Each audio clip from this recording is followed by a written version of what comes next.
نحمده ونصلي على رسوله الكريم اما بعد فاعوذ بالله من الشيطان الرجيم بسم الله الرحمن الرحيم رب اشرح لي صدري ويسر لي امري واحلل عقدة من لساني يفقهوا قولي رب زدني علما اللهم فقهنا في الدين اللهم انا نسألك حبك وحب من يحبك والعمل الذي يبلغنا حبك اللهم انا نسألك الصحة والعفة والأمانة وحسن الخلق ورضا بالقدر اللهم ارزقنا اخلاص الہی آمین۔ لیسن نمبر 164 سورۃ الانبیاء آیت نمبر 1 to 29 1 سے لے کر 29 تک انشاءاللہ۔ بخاری کی روایت میں آتا ہے کہ عبداللہ بن مسعود رضی اللہ تعالیٰ عنہ نے فرمایا، بنی اسرائیل، کہف، مریم، طٰہٰ اور انبیاء یہ ابتدائی نہایت فصیح صورتیں ہیں اور قدیم سے میری یاد کردہ صورتوں میں سے ہیں، یعنی یہ صورتیں حضرت عبداللہ بن مسعود کو حفظ تھیں۔ مکی صورت ہے، اس میں بہت سے انبیاء کا ذکر ہے، اسی مناسبت سے اس کا نام ہے۔ یہ سورہ ابراہیم کے بعد نازل ہوئی، مکہ کے ابتدائی دور میں نازل ہوئی، جو کہ بڑا ہی کٹھن اور مشکل دور تھا۔ اللہ سبحانہ تعالیٰ فرماتے ہیں، اقترب، قریب آ گیا، للناسی، لوگوں کے لیے، یعنی تمام لوگوں کے لیے، حسابہم، حساب ان کا۔ حساب کہتے ہیں انسان کو ملنے والی جزا کا ابتدائی حصہ، مراد یہاں سے قیامت ہے۔ وہم، حالانکہ وہ، فی غفلت، غفلت میں یعنی پڑے ہوئے ہیں، معرضون، منہ موڑے ہوئے ہیں۔ آپ دیکھیں تو جو پہلا لفظ ہے اقترب، یہ جس دروازے سے، جس باب سے داخل ہوا ہے، اس میں اہتمام کا معنی پیدا ہو جاتا ہے۔ اقترب للناسی، قریب آ گیا لوگوں کے لیے، حسابہم، ان کا حساب، لیکن پھر بھی وہ بے خبری میں منہ پھیرے ہوئے ہیں۔ وقت حساب سے مراد قیامت ہے، جو ہر گھڑی قریب سے قریب تر ہو رہی ہے۔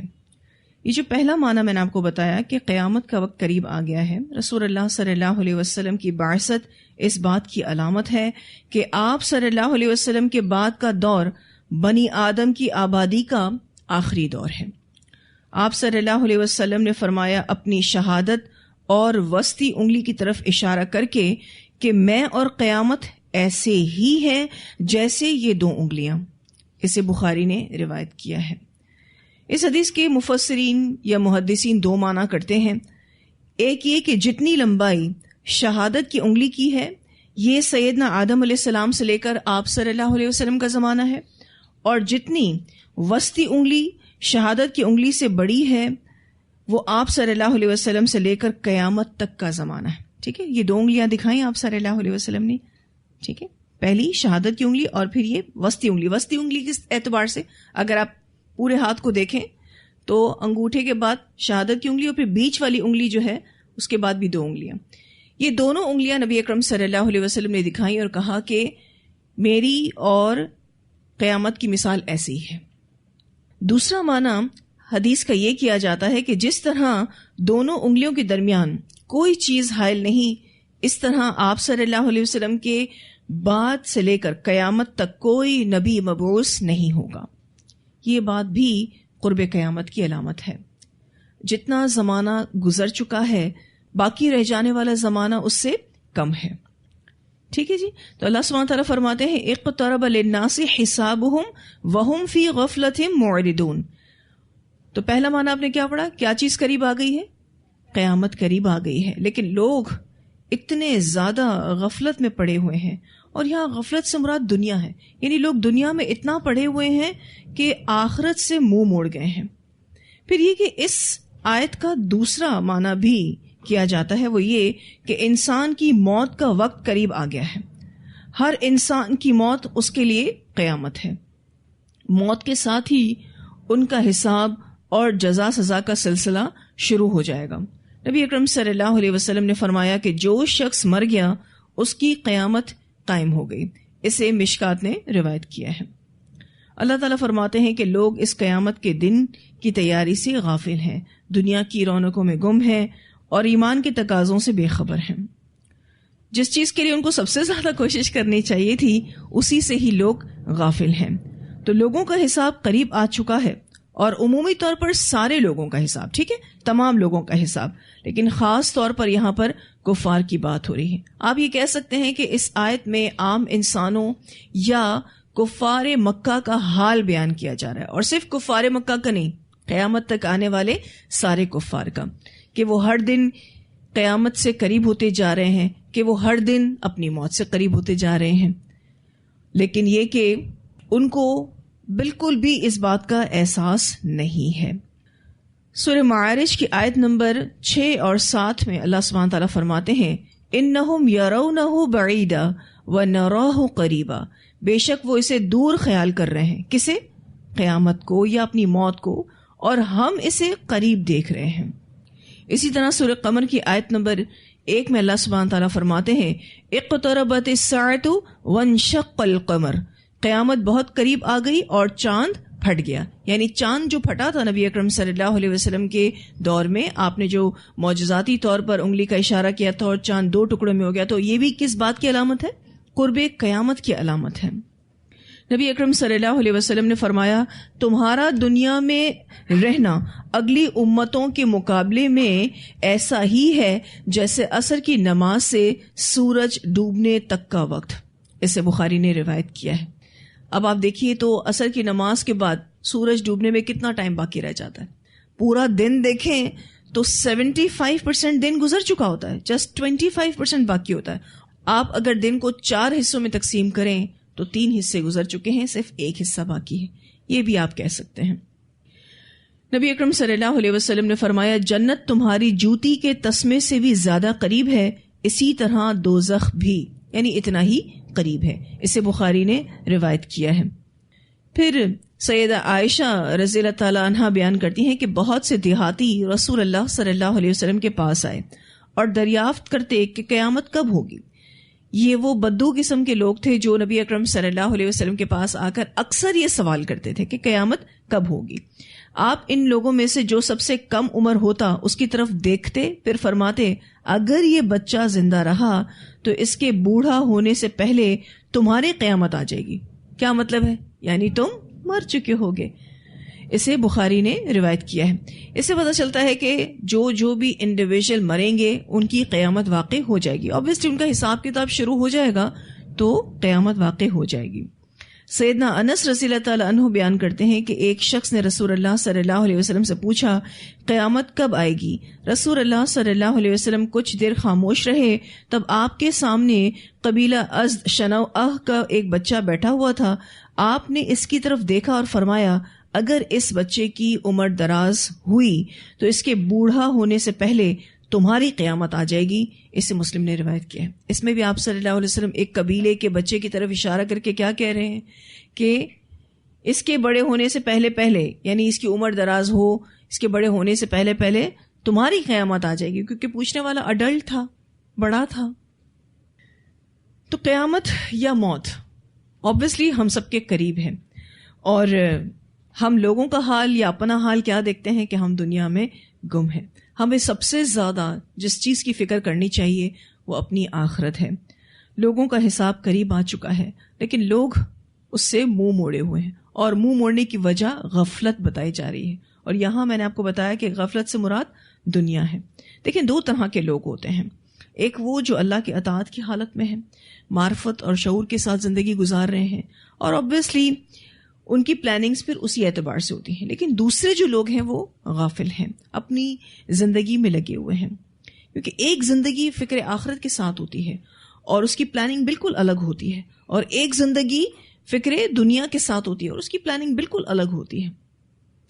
جو آخرتی فکر کے ساتھ جیتا ہے پھر اس کی ترجیحات بھی بدل جاتی ہیں، اس کی زندگی کی جو روٹین ہوتی ہے وہ بھی چینج ہوتی ہے۔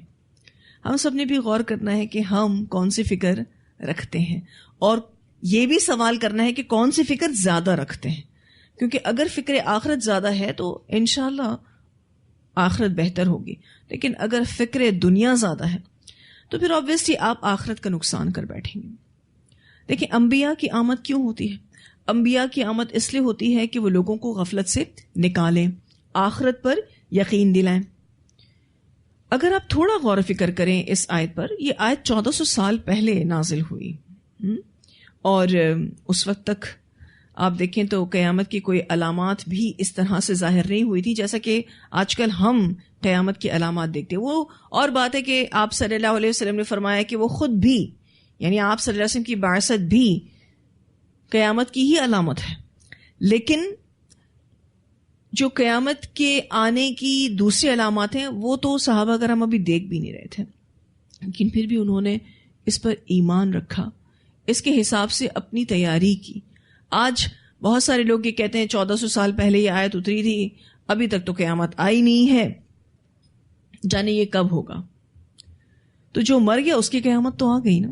مرتے ہوئے تو روز دیکھتے ہیں نا. چلیں بڑی والی قیامت تو نہیں دیکھی، مرتے ہوئے تو لوگوں کو روز ہی دیکھتے ہیں، اپنے آس پاس یا کہیں دور بھی خبریں تو ملتی رہتی ہیں، فلاں چلا گیا اس دنیا سے، فلاں چلا گیا اس دنیا سے. تو پھر جیسے ہی موت آ جائے گی، موت کے وقت فرشتوں کا حساب لینا ہوگا نا، حساب ٹھیک ہے. پھر اسی طرح سے منکر نکیر کا حساب لینا، پھر اسی طرح سے قیامت کے دن کا حساب ہوگا. نو ڈاؤٹ جب قیامت کا دن آئے گا، وہ بڑا دن جو آئے گا، ڈے آف ججمنٹ جس کو کہتے ہیں، جو 50,000 سال کے برابر کا دن ہے، اس میں ممکن ہے کہ وقت لگے، کیونکہ اللہ تعالیٰ جانتے ہیں. یہ بات بھی طے شدہ ہے کہ ہم اس دنیا کے آخری دور سے گزر رہے ہیں. یہ بنی آدم پر دنیا کا آخری دور چل رہا ہے. آپ صلی اللہ علیہ وسلم کے بعد اب کوئی نبی نہیں آئے گا. ہم نے علامات قیامت کے بارے میں جب بھی احادیث پڑھی ہیں، ایک حدیث ہم نے اس میں بھی پڑھی ہے کہ سڈن ڈیتھس ہوں گی، اچانک موتیں بڑھ جائیں گی، اور وہ بھی ہم دیکھ رہے ہیں. تو اپنے حساب کتاب کے لیے ہم سب نے تیار رہنا ہے انشاءاللہ تعالی. اللہ سے دعا ہے کہ اللہ ہمارا حساب آسان فرمائے. آسان حساب کے لیے کرنا کیا ہوگا؟ نو ڈاؤٹ جہاں آپ دعا کریں گے وہاں اور بھی کچھ چیزیں کرنی پڑیں گی تاکہ اللہ تعالیٰ ہمارے حساب کتاب کو آسان کر دے. جب ہم لوگوں کے ساتھ آسان معاملہ کریں گے انشاءاللہ ہمارا حساب آسان ہوگا. جب ہم صدقہ خیرات کریں گے تو انشاءاللہ ہمارا حساب آسان ہوگا. نماز کو بہتر سے بہتر بنائیں گے تو انشاءاللہ ہمارا حساب آسان ہوگا. پھر اسی طرح سے اچھی بات کریں گے، شعوری طور پر عمل کریں گے، نعمتوں کا اچھا استعمال کریں گے، پھر اسی طرح سے قرآن اور سنت پر چلیں گے تو انشاءاللہ ہمارا حساب آسان ہوگا. پھر یہ کہ اللہ کا ڈر ہونا بھی بہت ضروری ہے، اذکار کرنے بہت ضروری ہے، ذمہ داریوں کو پورا کرنا بہت ضروری ہے، شکر گزاری کرنا بہت ضروری ہے آسان حساب کے لیے، اور اسی طرح سے برے اخلاق سے بچنا بھی بہت ضروری ہے. تو ہم سب نے اپنا جائزہ لینا ہے. ٹھیک ہے، ایک جائزہ تو اپنے پاس یہ لکھ لیں کہ فکر آخرت پر جینے والے ہیں یا فکر دنیا کے حساب سے جی رہے ہیں. ٹھیک ہے، ہم کن میں آتے ہیں؟ ایک تو اس اعتبار سے اپنا جائزہ لیں، اور دوسرا آسان حساب ہمارا ہو. ہم صرف دعائیں ہی تو نہیں کرتے، دعاؤں کے ساتھ ساتھ کیا ہمارے اعمال بھی ایسے ہیں کہ جس کی وجہ سے ہمیں آسان حساب نصیب ہوگا. ایکچولی ہم دنیا میں اتنے مگن ہیں کہ ہمیں موت کے علاوہ سب کچھ یاد رہتا ہے، موت یاد نہیں رہتی. دن میں کتنی بار موت کو یاد کرتے ہیں؟ اگر کوئی آس پاس مر جائے تو تھوڑی دیر کے لیے اپنی موت یاد آ جاتی ہے، اور اگر ہمارے ہی گھر میں ہمارا ہی کوئی پیارا اس دنیا سے چلا جائے تو ہو سکتا ہے کہ کچھ دنوں تک، کچھ ہفتوں تک، کچھ مہینوں تک موت یاد رہے، پھر اس کے بعد پھر سے بھول جاتے ہیں. تو یاد رکھیے گا کہ موت کے بعد سلسلہ اعمال ختم ہو جائے گا. جو کچھ بھی کرنا ہے اس چلتی سانس کے ساتھ ہی کرنا ہے. ٹھیک ہے، فرصت کے لمحات آ جاتے ہیں، کس طریقے سے اس کو ضائع کرتے ہیں. اور اللہ تعالیٰ کی پناہ اس بات سے کہ اب جو فضولیات اور خرافات آ چکی ہیں اس میں پڑنا کچھ مشکل نہیں. اسی لیے فرصت کے لمحات کو اگر ہم نے کارآمد نہیں بنایا تو حسرت ہوگی. دنیا فانی ہے، یہ بات طے شدہ ہے. اللہ سبحانہ تعالیٰ نے آخرت کو ہی دائمی رکھا ہے. ہماری جوانی جا کر واپس نہیں آئے گی. یہ ایج آف انرجی ہے، یعنی طاقت سے بھرپور عمر ہوتی ہے. اس کو اگر آپ نے اچھے سے یوٹیلائز کر لیا تو انشاءاللہ تعالیٰ بڑھاپا بھی اچھا گزر جائے گا. کیونکہ عموماً بڑھاپے میں عمل کمزور ہو جاتا ہے، انسان کے اندر اتنی ایکٹیونیس نہیں رہتی، انسان اتنا ایکٹیو نہیں رہتا. اسی وجہ سے اس کی عبادات کمزور ہو جاتی ہیں، اس کا عمل کمزور ہو جاتا ہے. حساب کتاب کا بیان جب ہم پڑھتے ہیں اور اس سے ریلیٹڈ جب ہم احادیث پڑھتے ہیں تو واقعی خوف آتا ہے. سورہ مریم میں ہم نے پڑھا تھا آیت نمبر 95 کہ ہر آدمی کو الگ الگ تنہا حساب دینا ہوگا. وَكُلُّهُمْ آتِيهِ يَوْمَ الْقِيَامَةِ فَرْدًا. سارے لوگ قیامت کے روز اللہ کے حضور تنہا ہوں گے. یعنی ہم میں سے ہر ایک کو اللہ کے سامنے کھڑا ہونا ہوگا اور انڈیویجول بیسس پر حساب کتاب دینا ہوگا. کوسچن ہوں گے, آنسر دینا ہوگا, کوئی اور حل نہیں ہے. اس بات کو کبھی کبھی سوچا کریں کیونکہ جواب دہی کا احساس انسان کو سیدھا رکھتا ہے.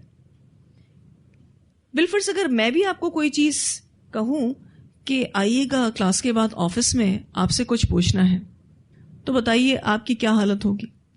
ٹینشن میں تو آ ہی جائیں گے. پتہ نہیں کیا پوچھا جا رہا ہے, کیوں پوچھا جا رہا ہے, ہم سے کون سی غلطی ہو گئی ہے. یہاں اگر ہم سے رتبے میں کوئی بڑا ہو, عہدے میں کوئی بڑا ہو, عمر میں کوئی بڑا ہو, وہ بھی اگر ہم سے کچھ پوچھنا چاہے تو خوف طاری ہو جاتا ہے. یہ تو پھر اللہ تعالیٰ ہوں گے اور ہر بندے کا حساب اللہ تعالیٰ خود لیں گے. ایسا نہیں ہے فرشتوں کو کہہ دیں گے جاؤ فلاں کا حساب تم لے لو, ایسا نہیں. ہر بندے کا حساب اللہ تعالیٰ خود لیں گے.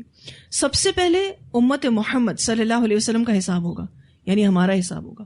نبی اکرم صلی اللہ علیہ وسلم نے فرمایا ہم آخری امت ہیں لیکن ہمارا حساب سب سے پہلے ہوگا. پکارا جائے گا امی نبی کی امت اور خود ان کا نبی کہاں ہے؟ پس ہم سب سے آخر میں آنے والے اور سب سے پہلے حساب کیے جانے والے ہیں. اسے ابن ماجہ نے روایت کی ہے. جہاں یہ بات آپ کو خوشی دیتی ہے کہ قیامت کے دن آپ کو حساب کتاب کے لیے انتظار نہیں کرنا پڑے گا, آپ سب سے پہلے حساب کتاب کیے جائیں گے, وہاں یہ بات ڈرانے والی بھی ہے کہ سب سے پہلے ہم ہی سے پوچھا جائے گا بتاؤ یہ کیوں کیا. رسول اللہ صلی اللہ علیہ وسلم نے فرمایا قیامت کے روز تم میں سے کوئی ایک اللہ تعالیٰ کی عدالت میں کھڑا ہوگا, اس کی اور اللہ تعالیٰ کے درمیان کوئی حجاب نہ ہوگا نہ ترجمان. اللہ تعالیٰ اس سے پوچھیں گے کیا میں نے تجھے مال نہیں دیا تھا؟ وہ جواب دے گا کیوں نہیں دیا تھا. پھر اللہ تعالیٰ سوال کریں گے کیا میں نے تمہاری طرف رسول نہیں بھیجا تھا؟ وہ کہے گا کیوں نہیں بھیجا تھا. انسان اس وقت اپنے دائیں دیکھے گا تو آگ پائے گا, بائیں دیکھے گا تو آگ پائے گا. لہٰذا تم میں سے ہر شخص کو آگ سے بچنا چاہیے, خواہ کھجور کا ایک ٹکڑا صدقہ کر کے. اگر کھجور کا ٹکڑا بھی نہ ملے تو اچھی بات کر کے آگ سے بچو. اسے بخاری نے روایت کیا ہے. ابھی میں آپ کو بتا رہی تھی نا کہ آسان حساب کے لیے آپ کو صدقہ کرنا ہوگا, اچھی بات کرنی ہوگی, کیونکہ یہی وہ اعمال ہے جس کی وجہ سے انسان کا حساب آسان ہوگا. پھر یہ کہ حقوق میں سب سے پہلے نماز کا حساب لیا جائے گا. نبی اکرم صلی اللہ علیہ وسلم نے فرمایا قیامت کے روز بندے سے سب سے پہلے جس چیز کا حساب لیا جائے گا وہ اس کی نماز ہے.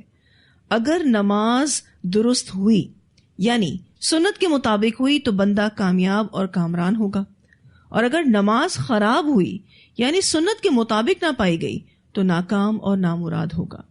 اگر بندے کے فرائض میں کچھ کمی ہوئی تو رب تعالی فرمائیں گے میرے بندے کے نامہ اعمال میں دیکھو کوئی نفل عبادت ہے. اگر ہوئی تو نوافل کے ساتھ فرائض کی کمی کو پورا کیا جائے گا, پھر اس کے تمام اعمال کا حساب اسی طرح ہوگا. اسے ترمذی نے روایت کیا ہے. اب آپ دیکھیے تو نماز کا جو سوال ہوگا اس میں نماز کے درست ہونے یا نہ ہونے کی وجہ کیا ہے یا ریزن کیا ہے. سنت کے مطابق ہوگی تو درست, سنت کے مطابق نہ ہوئی تو درست نہیں ہوگی, کیونکہ یہاں اس اعتبار سے چیک نہیں کیا جا رہا کہ کتنی نمازیں ہیں کتنی نمازیں نہیں ہیں. ٹھیک ہے, سب سے پہلے جو کرائیٹیریا چیک کیا جائے گا کہ نماز رسول اللہ صلی اللہ علیہ وسلم کے طریقے کے مطابق ہے یا نہیں. پھر اس کے بعد اگر فرائض میں کمی ہوگی تو نوافل سے اس کو ریفل کیا جائے گا. ٹھیک ہے, جیسے اگر کوئی فرض آپ پڑھنا رہ گئے ہیں یا بسا اوقات انسان لا علمی میں نمازوں کو جو چھوڑتا ہے تو نمازوں کی کوئی قضا تو ہے نہیں.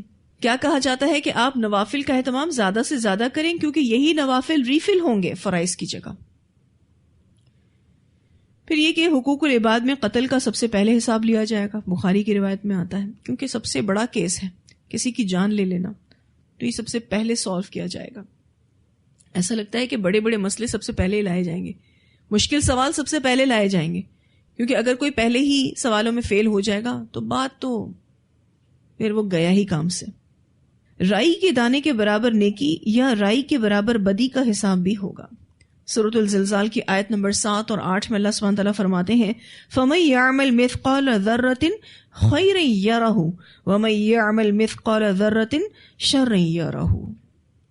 پھر جس نے ذرہ برابر نیکی کی ہوگی، آپ امیجن کر سکتے ہیں ذرہ برابر نیکی، وہ اس کو بھی دیکھ لے گا، یعنی اس نیکی کو بھی لایا جائے گا، اور جس نے ذرہ برابر برائی کی ہوگی وہ اسے بھی دیکھ لے گا، یعنی چھوڑا نہیں جائے گا اس کو۔ جانے یہ کیسا نامہ اعمال تیار ہو رہا ہے ہمارا، چھوٹی سے چھوٹی چیز وہ کیپچر کر رہا ہے، ریکارڈ کر رہا ہے۔ اسی وجہ سے آسان حساب کا ملنا بہت بڑی نعمت ہوگی۔ ایک ایک چیز پکڑی جائے گی، ایک ایک چیز۔ دنیا میں اپنا محاسبہ خود کرنے والوں کے لیے قیامت کے دن حساب دینا آسان ہوگا۔ اس بارے میں حضرت عمر کا قول ملتا ہے۔ حضرت عمر رضی اللہ تعالیٰ عنہ فرماتے ہیں اپنے آپ کا حساب کرتے رہو اس سے پہلے کہ تمہارا حساب لیا جائے، یعنی قیامت کے روز، اور اپنے آپ کو بڑی پیشی کے لیے تیار رکھو، کیونکہ جس نے دنیا میں اپنا حساب کر لیا قیامت کے روز اس کا حساب ہلکا ہوگا۔ اسے ترمذی نے روایت کیا ہے۔ اب آپ دیکھیے کہ حضرت عمر جو اپنا فہم شیئر کر رہے ہیں، obviously انہوں نے یہ بات کس سے سیکھی؟ آپ صلی اللہ علیہ وسلم سے سیکھی، اسی لیے آپ رضی اللہ تعالیٰ عنہ کا قول حدیث کی کتب میں آ گیا۔ پھر اسی طرح سے حضرت عبداللہ بن مسعود انصاری رضی اللہ تعالیٰ عنہ کہتے ہیں میں غلام کو مار رہا تھا کہ میں نے اپنے پیچھے سے آواز سنی، ابو مسعود یاد رکھو جتنی تم اس غلام پر قدرت رکھتے ہو اللہ تعالیٰ اس سے کہیں زیادہ تم پر قدرت رکھتا ہے۔ میں نے پلٹ کر دیکھا تو وہ رسول اللہ صلی اللہ علیہ وسلم تھے، یعنی آپ صلی اللہ علیہ وسلم یہ منظر دیکھ رہے تھے، اور آپ نے اس منظر کے حوالے سے عبداللہ بن مسعود کو کامنٹ دیا۔ میں نے عرض کی یا رسول اللہ صلی اللہ علیہ وسلم یہ غلام اللہ تعالیٰ کی رضا کے لیے آزاد ہے، یعنی آج سے میں نے اس کو آزاد کیا۔ آپ صلی اللہ علیہ وسلم نے ارشاد فرمایا اگر تو اسے آزاد نہ کرتا تو جہنم کی آگ تجھے جلا دیتی، یا فرمایا جہنم کی آگ تجھے چمٹ جاتی۔ اسے مسلم نے روایت کیا ہے۔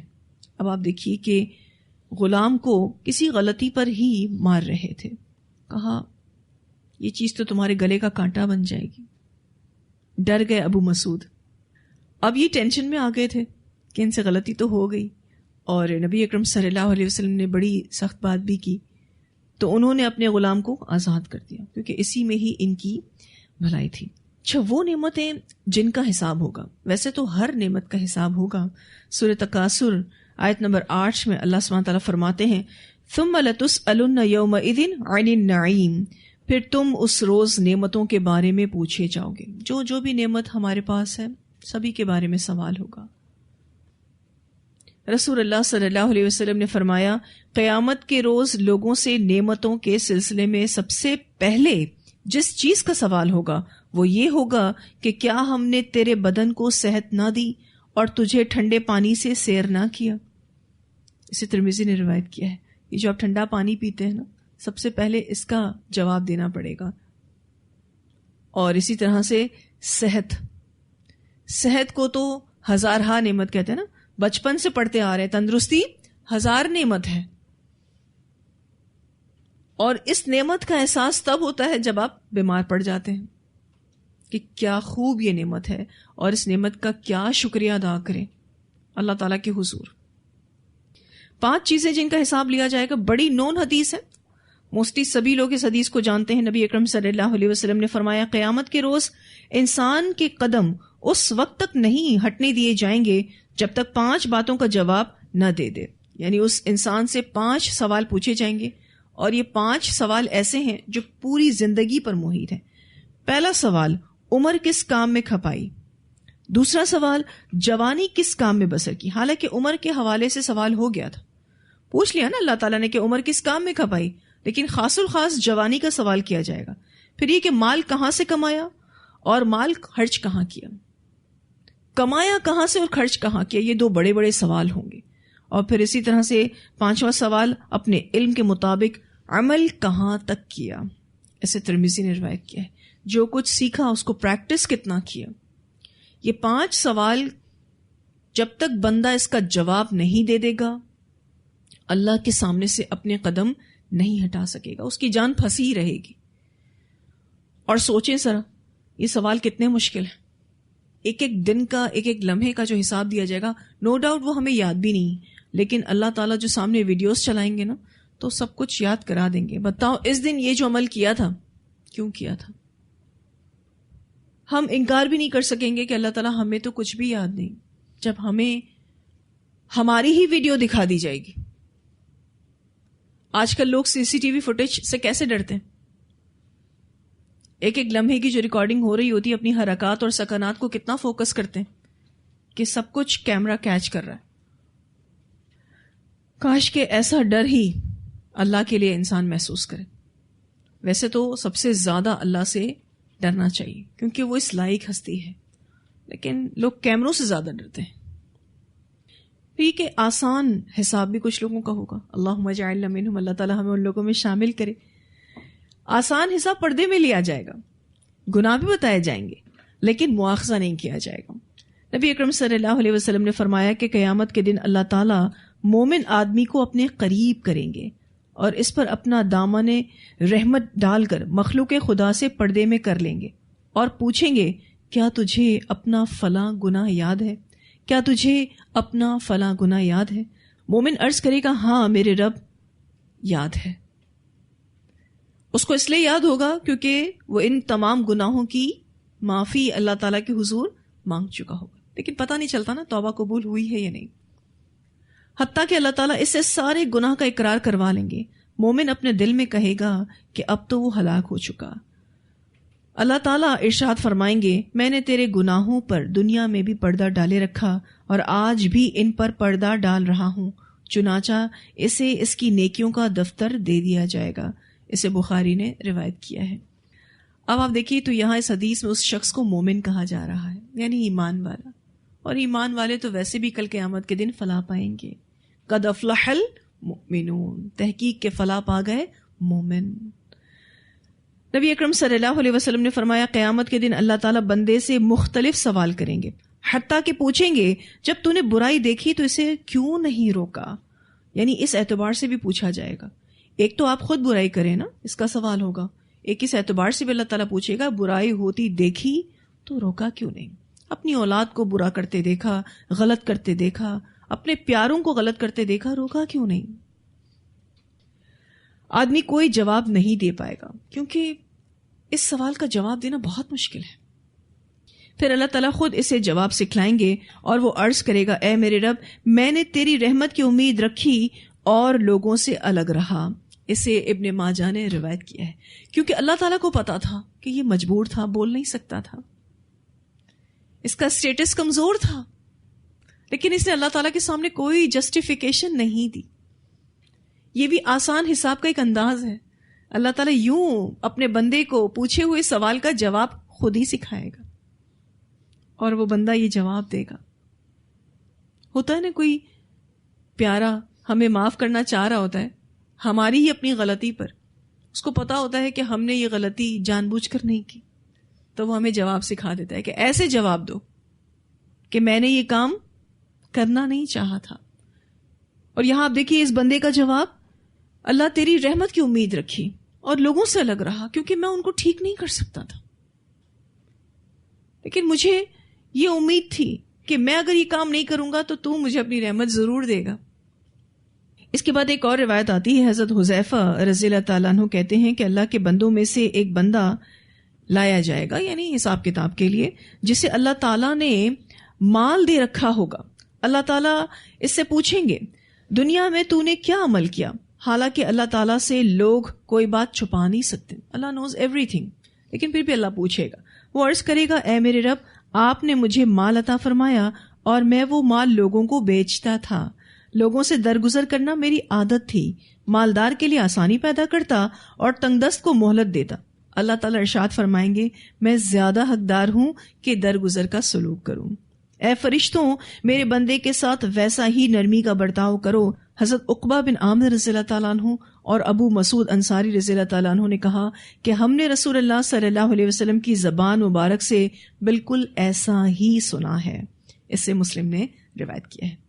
لوگوں کے ساتھ آسانی کا معاملہ کرنے والے کے ساتھ بھی آسان حساب لیا جائے گا۔ یہ لوگوں کے ساتھ آسانی کرتا تھا، جو پیسے دے سکتا تھا، یعنی جو مالدار تھا، اس کے لیے آسانی پیدا کرتا تھا، اس کو کمفرٹیبل رکھتا تھا کہ ٹھیک ہے جب بھی پیمنٹ کرنی ہو کر دینا، اور جو پیمنٹ نہیں کر پاتا تھا، تنگ دست تھا، اس کے لیے مہلت کا معاملہ کرتا تھا، یا پھر پیمنٹ میں کمی کر دیتا ہوگا، جہاں مہلت دیتا ہوگا وہاں کمی بھی کر دیتا ہوگا۔ ٹھیک ہے مالدار اتنے پرائز میں لے لے اور جو غریب ہے وہ یہی مال اتنے پرائز میں لے لے، ہو سکتا ہے نا۔ تو جب اس نے آسانی کی تو اللہ تو سب سے بڑھ کر آسانی کرنے والا ہے، جب وہ درگزر کر رہا تھا تو اللہ تو سب سے بڑھ کر درگزر کرنے والا ہے۔ ایک اور روایت آتی ہے، رسول اللہ صلی اللہ علیہ وسلم نے فرمایا پھر اہل جنت سے اللہ تعالیٰ ارشاد فرمائیں گے، یعنی آخر میں، جہنم میں دیکھو کوئی ایسا آدمی ہو جس نے عمر بھر میں کوئی ایک ہی نیک عمل کیا ہو، یعنی کلمہ توحید کو پڑھنے کے بعد کوئی ایک عمل بھی نیک اس کے نامہ اعمال میں ہے تو اس کو دیکھو۔ اہل جنت ایک آدمی کو پائیں گے اور اس سے پوچھیں گے کبھی تم نے کوئی نیک عمل بھی کیا تھا؟ وہ کہے گا نہیں، سوائے اس کے کہ میں خرید و فروخت میں لوگوں کے ساتھ نرمی کا معاملہ کرتا تھا۔ اللہ تعالیٰ ارشاد فرمائیں گے میرے بندے کے ساتھ ویسا ہی نرمی کا برتاؤ کرو جیسا یہ میرے بندوں کے ساتھ کرتا تھا۔ چنانچہ اہل جنت کی سفارش پر اسے جہنم سے نکال کر جنت میں بھیج دیا جائے گا۔ اسے مسند احمد نے روایت کیا ہے۔ کیا پتہ چلتا ہے کہ خرید و فروخت میں لوگوں کے ساتھ نرمی کرنے والے کا بھی آسان حساب ہوگا۔ تو جتنا زیادہ ہم لوگوں کے ساتھ کمفرٹیبل رہیں گے، ان کے ساتھ آسان معاملہ کریں گے، تو اللہ تعالیٰ ہمارے لیے بھی پھر کل قیامت کے دن حساب کو آسان کریں گے۔ ابن ماجہ کی روایت میں آتا ہے نبی اکرم صلی اللہ علیہ وسلم نے فرمایا جس نے کسی مسلمان کا خریدا ہوا مال واپس کر دیا، اللہ تعالیٰ قیامت کے دن اس کے گناہ معاف فرما دیں گے۔ یعنی بالفرض آپ نے کوئی چیز بیچ دی ہے، لیکن جو خریدار تھا وہ اس کو واپس کرنا چاہتا ہے، آپ اس کو واپس لے لیتے ہیں، کہتے ہیں کوئی بات نہیں، اس کا بکنا لکھا ہی نہیں تھا، دل کی خوشی کے ساتھ آپ واپس لے لیتے ہیں، تو اللہ سبحانہ تعالیٰ قیامت کے دن اس کے گناہ کو معاف فرمائے گا۔ کتنا بڑا آنر ہے، کتنا بڑا ریوارڈ ہے۔ آج آپ دیکھیے تو لوگ جو چیز بیچ دیتے ہیں، اگر کوئی خریدار واپس کرنے آئے تو کتنا موڈ خراب کر لیتے ہیں، بسا اوقات تو واپس ہی نہیں لیتے۔ اور جو لوگ ایسا کاروبار کرتے ہیں کہ جس میں ان کے کسٹمرز کو یہ پتا ہوتا ہے کہ اگر آپ نے چیز استعمال نہیں کی، آپ سال بھر کے بعد بھی آ کر واپس کرتے ہیں اور وہ کمفرٹیبلی اس کو واپس لے لیتے ہیں، تو ایسے لوگوں کا بزنس دن دگنی اور رات چگنی ترقی کرتا ہے، کیونکہ کمفرٹیبل ہوتا ہے نا، کسٹمر کمفرٹیبل ہوتا ہے، اس کو ٹینشن نہیں ہوتی۔ پھر یہ کہ جو لوگ مصیبتوں میں زندگی گزار رہے ہیں، پریشانیوں میں زندگی گزار رہے ہیں، ایسے مومنین کا حساب آسان کیا جائے گا۔ ابن حبان کی روایت میں یہ بات آتی ہے۔ آسان حساب کے لیے کوئی دعا سکھائی آپ صلی اللہ علیہ وسلم نے؟ اللہم حاسبنی حسابا یسیرا، مسند احمد کی روایت میں آتا ہے۔ یہ پوری روایت آپ کے سامنے رکھوں گی کیونکہ اس میں کچھ اور باتیں بھی سیکھنے کے لیے ہیں۔ حضرت عائشہ رضی اللہ تعالیٰ عنہ کہتی ہیں کہ میں نے رسول اللہ صلی اللہ علیہ وسلم کو اپنی بعض نمازوں میں یہ دعا مانگتے ہوئے سنا، اللہم حاسبنی حسابا یسیرا، یا اللہ مجھ سے آسان حساب لینا۔ میں نے عرض کیا اے اللہ کے نبی صلی اللہ علیہ وسلم، آسان حساب سے کیا مراد ہے؟ آپ نے ارشاد فرمایا آسان حساب یہ ہے کہ اللہ تعالیٰ بندے کے نامہ اعمال کو دیکھے اور اسے نظر انداز کر دے، اور جس کے نامہ اعمال پر اس روز بحث شروع ہو گئی، اے عائشہ وہ تو ہلاک ہو گیا۔ اب کیا پتہ چلتا ہے اس حدیث سے کہ دعا کرنی ہے آسان حساب کے لیے؟ پھر یہ کہ اللہ سبحانہ تعالیٰ نے اگر کسی سے پوچھنا شروع کر دیا کہ ایسا کیوں کیا، تو وہ جواب نہیں دے سکے گا، یعنی جس سے پوچھ گچھ شروع ہو گئی وہ تو مشکل میں پڑ گیا، کیونکہ اللہ تعالیٰ کی کیوں کا جواب انسان کے پاس نہیں ہوگا۔ پھر یہ کہ کچھ لوگوں کا مشکل حساب ہوگا، جیسا کہ میں ابھی آپ کو بتا رہی تھی کہ اللہ تعالیٰ پوچھے گا کہ کیوں کیا یہ کام، یہ مشکل حساب ہے نا۔ جن لوگوں کا نامہ اعمال بائیں ہاتھ یا پیٹھ کے پیچھے سے دیا جائے گا ان کا مشکل حساب ہوگا۔ سورہ حاقہ کی آیت نمبر 25 سے 29 میں آتا ہے وَأَمَّا مَنْ أُوتِيَ كِتَابَهُ بِشِمَالِهِ فیقول یا لیتنی لم اوت کتابیہ ولم ادری ما حسابیہ یا لیتہا کانت القاضیہ ما اغنی عنی مالیہ ہلک عنی سلطانیہ. اور جسے اس کا نامہ اعمال بائیں ہاتھ میں دیا جائے گا وہ کہے گا کاش مجھے میرا نامہ اعمال نہ دیا جاتا، کاش میں اپنا حساب کتاب نہ جانتا، کاش وہی موت فیصلہ کن ہوتی، یعنی جو مجھے دنیا میں ملی. افسوس میرا مال میرے کسی کام نہ آیا، افسوس میری حکومت بھی جاتی رہی، میرا سلطان ہونا بھی مجھے کام نہ آیا. پھر کہ مشکل حساب کے حوالے سے ہم نے ایک روایت پڑھی تھی، کافی طویل روایت ہے، جس میں ایک شہید کا حساب لیا جاتا ہے اور ایک عالم کا اور ایک سخی کا، اور پھر اس کے بعد ان کو جہنم رسید کر دیا جاتا ہے. حالانکہ نامہ اعمال میں بڑے بڑے نیک عمل کرنے والے، لیکن انہوں نے وہ نیک اعمال اللہ کے لیے نہیں کیے تھے، تو اتنی بڑی بڑی نیکیاں ہونے کے باوجود بھی حساب مشکل ہو جائے گا اور اینڈ جہنم ہے. تو یہاں اللہ سبحانہ تعالیٰ جو فرماتے ہیں اقترب للناس حسابهم وهم فی غفلۃ معرضون، قریب آ گیا لوگوں کے لیے حساب ان کا، حالانکہ وہ، یعنی ان کا حال یہ ہے کہ وہ غفلت میں پڑے منہ موڑے ہوئے ہیں. اللہ سبحانہ تعالیٰ نے 70ویں پارے کے شروع میں ایسی آیت دے دی ہے کہ جس سے یقین مانے اگر ہم نے واقعی اس کو دل کی گہرائیوں کے ساتھ سمجھا ہے، ان احادیث کو جو اس تفسیر میں بیان کی جاتی ہیں اس کو دل کی گہرائیوں کے ساتھ ایبزارب کیا ہے، سمجھا ہے، تو انشاءاللہ جواب دہی کا احساس ضرور پیدا ہوگا. کیونکہ جواب دہی کا احساس ہی انسان کو سیدھا رکھتا ہے. اس سے پہلے جو ہم 16ویں پارے میں سورہ مریم پڑھ چکے اور 16ویں پارے کے شروع میں سورۃ الکہف بھی تھی اور پھر ہم نے سورۃ طٰہٰ پڑھی، ایک ہی بات اس میں بارہا سمجھائی جا رہی تھی کہ اپنی آخرت کی فکر کریں، اللہ کو راضی کرنے کی کوشش کریں تو وہ بھی آپ کو راضی کر دے گا. اس چیز کی فکر جب ہم نہیں کرتے نا تو ہم بہت ساری چیزوں میں الجھتے رہتے ہیں.